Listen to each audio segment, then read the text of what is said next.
Europe का नाम सुनते ही सबसे पहले जहन में आता है ब्रिटेन, क्योंकि ये वही देश था जिसने करीब 200 सालों तक भारत पर राज किया और सोने की चिड़िया कहलाने वाले भारत को लूट खसूट कर कंगाल बना डाला।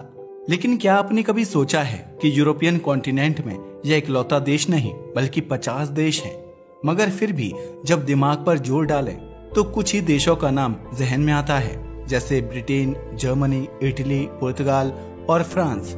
लेकिन क्या आपने कभी सोचा है कि यूरोप के ये ही देश फेमस क्यों हैं, जबकि यूरोप में तो और भी देश हैं, मगर वे ऐसे देश हैं जो कम चर्चित होने के साथ साथ गरीब भी हैं। आखिर ऐसा क्यों है कि यूरोप का एक हिस्सा इतना अमीर है और दूसरा इतना गरीब? आखिर अधिकतर अमीर देश पश्चिमी हिस्से में और गरीब देश पूर्वी हिस्से में क्यों हैं? आखिर पूर्वी यूरोप इतना गरीब क्यों है?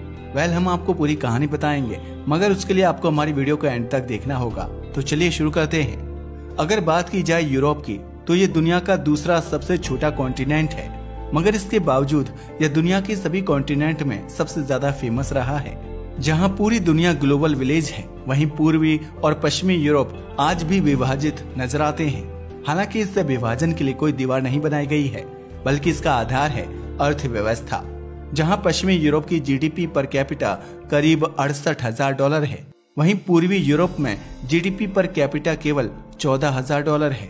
अगर हम average annual income per capita को देखें तो पता चलता है कि यूरोप के सबसे कम इनकम वाले देश ईस्टर्न पार्ट में ही मौजूद हैं, जबकि सबसे ज्यादा इनकम वाले देश वेस्टर्न यूरोप में हैं। यही वजह है कि यूरोप आज भी एक द इनविजिबल इकोनॉमिक लाइन की वजह से डिवाइडेड है। लेकिन क्या आपने कभी सोचा है कि इसकी शुरुआत कैसे हुई थी और आखिर एक ही कॉन्टिनेंट में इतना बड़ा डिफरेंस क्यों मौजूद है? बताते चलें कि यह सिचुएशन सेकेंड वर्ल्ड वॉर के बाद से ही बनी हुई है और तब से इसमें बहुत कम बदलाव आया है। मगर सवाल अभी भी वहीं का वहीं है कि आखिर वेस्टर्न यूरोप इतना ज्यादा अलग क्यों है? कहीं इस विभाजन के पीछे भूगोल और इतिहास नाम की इनविजिबल ताकत तो नहीं? आपने सही सोचा। इस विभाजन के पीछे यूरोप के इतिहास और भूगोल दोनों का बड़ा योगदान है। ये जानना काफी इंटरेस्टिंग रहेगा कि आखिर कैसे इतिहास आज भी इस महाद्वीप को इकोनॉमी के आधार पर बांट रहा है। इसके बारे में हम आपको बताएंगे, लेकिन उसके लिए आपको थोड़ा सा पेशेंस रखना होगा। मगर उससे पहले बात करते हैं यूरोप की। यूरोप की बात की जाए तो यह दुनिया का दूसरा सबसे छोटा महाद्वीप है, लेकिन इसके बावजूद 20वीं और 21वीं सदी का सबसे पावरफुल महाद्वीप रहा है, जिसका अंदाजा आप इस बात से लगा सकते हैं कि कभी ब्रिटेन के बारे में कहा जाता था कि वहां का सूरज कभी अस्त नहीं होता। इसका मतलब है कि ज्यादातर देशों में इन्हीं की हुकूमत थी और हर जगह इन्हीं का दबदबा था।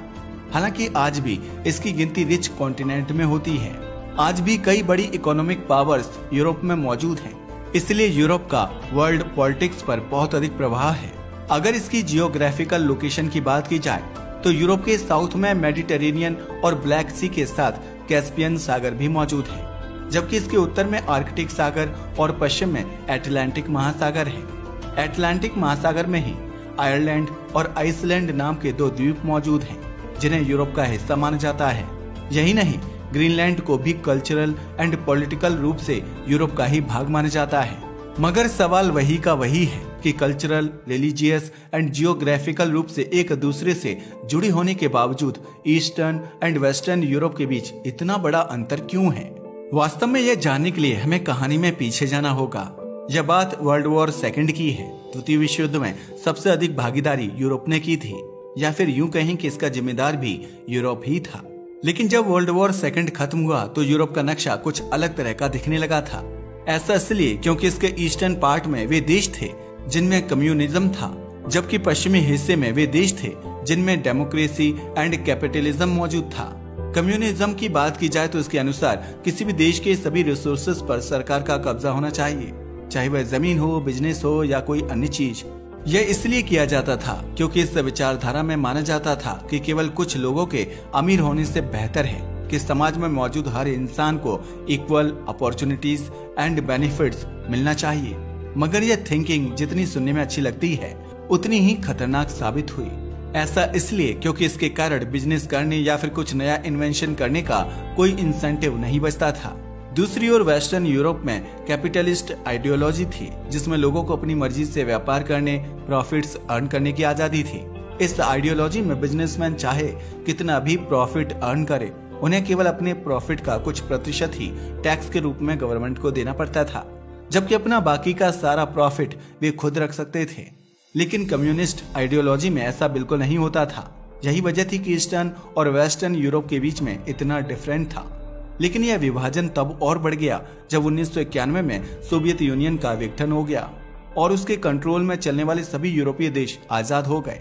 बावजूद इसके 30 साल गुजर जाने के बावजूद भी वेस्टर्न यूरोप से पूर्वी यूरोप इकोनॉमिक कंडीशन में बहुत ही ज्यादा पीछे मौजूद है। मगर सोचने वाली बात यह है कि ऐसा क्यों है। बताते चलें कि इसमें एक बहुत बड़ा रोल प्ले किया ज्योग्राफी ने। असल में ईस्टर्न यूरोप की ज्योग्राफी ने बहुत बड़ा प्रभाव डाला है। ऐसा इसलिए क्योंकि पूर्वी यूरोप ज्योग्राफी की दो एक्सट्रीम लोकेशन के बीच में मौजूद है। ऐसा इसलिए क्योंकि इसके एक तरफ यूक्रेन, पोलैंड और बेलारूस मौजूद है। अगर बात की जाए इन देश की तो ये एकदम फ्लैट जमीन है जो एग्रीकल्चर के लिए बहुत फर्टाइल है। मगर दूसरी तरफ दुश्मनों के लिए इन फ्लैट कंट्रीज पर अटैक करना बहुत आसान है। यही वजह है कि ये तीनों देश हमेशा से यूरोप के संघर्ष का केंद्र बने रहे हैं। इसका रिसेंट एग्जाम्पल यूक्रेन वॉर है। आज भी रूस का यूक्रेन के साथ युद्ध चल रहा है। और अगर बात करें पोलैंड की तो ये यूरोप की सबसे अधिक कॉन्फ्लिक्ट रिडन कंट्री रही है, जिसका अंदाजा आप इस बात से लगा सकते हो कि इस देश को लगभग हर साम्राज्य ने अपना निशाना बनाया है। चाहे फिर रोमानिया एम्पायर हो या सोवियत यूनियन, हर किसी ने इस पर हमला किया था। ऐसा इसलिए क्योंकि फ्लैट जमीन और पहाड़ों के अभाव की वजह से दुश्मनों के लिए पूर्वी यूरोप में घुसकर लूट मार करना हमेशा से आसान रहा है। यही वजह है कि इतनी फर्टाइल जमीन होने के बावजूद यह देश अपनी एग्रीकल्चर प्रोडक्शन का पूरा फायदा नहीं उठा सके। असल में जब भी ये देश कुछ कमा पाते और अपनी इकोनॉमी को थोड़ा सुधारने की कोशिश करते, बाहर से आए दुश्मन हमला करके इन्हें बर्बाद कर जाते थे। ये तो हुई ईस्टर्न यूरोप की एक एक्सट्रीम की बात। अब आते हैं दूसरे एक्सट्रीम पर और ये है बाल्कन साइड। असल में साउथ ईस्टर्न यूरोप में बाल्कन देश मौजूद है जो पहाड़ों से घिरे हैं। यहाँ पहाड़ों की अधिकता के कारण कंस्ट्रक्शन या इंफ्रास्ट्रक्चर बनाना हमेशा से मुश्किल रहा है। यही वजह है कि ये देश आज भी यूरोप के सबसे बैकवर्ड क्षेत्रों में गिने जाते हैं। यही वजह है कि ये न केवल इकोनॉमिकली बल्कि शांति और स्थिरता के मामले में भी बैकवर्ड हैं, जिसका अंदाजा आप इस बात से लगा सकते हो कि 1991 से यूरोप में जितने भी प्रमुख संघर्ष हुए हैं उनमें से अधिकतर पूर्वी यूरोप में हुए हैं। और इन संघर्षों की वजह से इन देशों की इकोनॉमी तो कमजोर हुई है, साथ ही इमिग्रेशन रेट्स भी कम हो गई है। वैसे ये कितनी विडंबना की बात है ना कि दुनिया भर के लोग वेस्टर्न यूरोप में जाने की चाह रखते हैं, जबकि पूर्वी यूरोप की ओर कोई नहीं जाना चाहता। यही नहीं, यहाँ तो बल्कि हालात एकदम उल्टे बने हुए हैं। जहाँ दुनिया भर के लोग वेस्टर्न यूरोप में आकर बस रहे हैं और उसे और भी ज्यादा रिच बना रहे हैं, वहीं पूर्वी यूरोप का हाल उल्टा ही है। यहाँ से तो लोग लगातार वेस्टर्न यूरोप की तरफ ही पलायन कर रहे हैं। जैसा कि यूगोस्लाविया के युद्ध में लाखों लोग बाल्कन देशों को छोड़कर वेस्टर्न यूरोप की ओर चले गए थे, जिससे इन देशों में स्किल्ड वर्कर्स की भारी कमी हो गई थी। ये तो हुई लैंड की बात। अब बात करते हैं समुद्र की। समुद्र जिसे व्यापार का आधार माना जाता है, पूर्वी यूरोप की गरीबी का एक कारण समुद्रों की एक्सेस का न होना भी है। ऐसा इसलिए क्योंकि इन देशों की समुद्र तक पहुंच सीमित रही है, जहां वेस्टर्न यूरोपीय देशों को समुद्र के चारों ओर पहुंच प्राप्त है, क्योंकि उनके नॉर्थ में बाल्टिक सागर, वेस्ट में नॉर्थ सी और एटलांटिक ओशन और साउथ में मेडिटेरेनियन सी मौजूद है। और इन्हीं के कारण वेस्टर्न यूरोप ने 16वीं सदी में पूरी दुनिया में व्यापार किया और कॉलोनियों के माध्यम से वे अमीर बन गए। वहीं पूर्वी यूरोप एक तरह से लैंडलॉक था, जिसकी वजह से यह ग्लोबल ट्रेड से कटा रहा। हालांकि कुछ पूर्वी यूरोपियन कंट्रीज की लिमिटेड एक्सेस टू द सी थी, लेकिन वे ऐसे स्थानों पर थे जहां से दुनिया में जाने के लिए चौक पॉइंट से गुजरना पड़ता था। और चौक पॉइंट का तो आपको पता ही है, यह तो पहले से ही डेंजरस रहे हैं। जैसे पोलैंड को एटलांटिक ओशन में आने के लिए डेनिस स्ट्रेट से गुजरना पड़ता है, जो जर्मनी और स्वीडन के कंट्रोल में थे।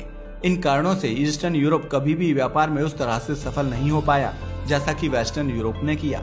इसके अलावा 20वीं सदी में नॉर्थ सी में ऑयल एंड गैस के बड़े रिजर्व डिस्कवर हो गए थे, जिसकी वजह से ब्रिटेन, नीदरलैंड और जर्मनी यूरोप में एनर्जी के पावर हाउस बन गए। मगर यहाँ भी ईस्टर्न यूरोप की किस्मत खराब निकली, क्योंकि यहाँ ना तो ऑयल मिला न गैस, और ईस्टर्न यूरोप नेचुरल रिसोर्सेज के मामले में वेस्टर्न यूरोप पर निर्भर रहा। हालांकि पूर्वी यूरोप पूरी तरह से गरीब नहीं है, यहाँ की एग्रीकल्चर प्रोडक्शन बहुत अच्छी है, और अगर कम्युनिज्म न आया होता तो शायद ये एरिया दुनिया की फूड बास्केट बन जाता। हालांकि 1991 में सोवियत यूनियन से अलग हो चुका था, मगर 1991 में सोवियत यूनियन से अलग होने के बाद भी कम्युनिज्म के प्रभाव इन देशों पर लंबे समय तक रहे। और इन सब में से केवल पोलैंड, चेक गणराज्य और रोमानिया कुछ हद तक विकसित हो सके। वो भी इसलिए क्योंकि ये देश यूरोपियन यूनियन के सदस्य बन गए, मगर अन्य देश यूरोपीय यूनियन का सदस्य नहीं बने, जिसकी वजह से उनके हालात ऐसे ही बने रहे। मगर सोचने वाली बात है, जब ये अपने पड़ोसी देशों को यूरोपियन यूनियन का मेंबर बनने के बाद रिच बनते देख रहे थे, तो ये यूरोपियन यूनियन का मेंबर क्यों नहीं बने? वेल, हम आपको बताते चले कि ऐसा नहीं है कि यह देश यूरोपियन यूनियन का मेंबर नहीं बनना चाहते। असल में ये सब तो मेंबर बनना चाहते हैं, मगर यहाँ मौजूद करप्शन इन्हें बनने नहीं देता। एक्चुअल में यूरोपियन यूनियन का मेंबर बनने के लिए कुछ कंडीशंस अप्लाई होती हैं, जिनमें से सबसे बड़ी कंडीशन है उस देश में कम करप्शन का होना।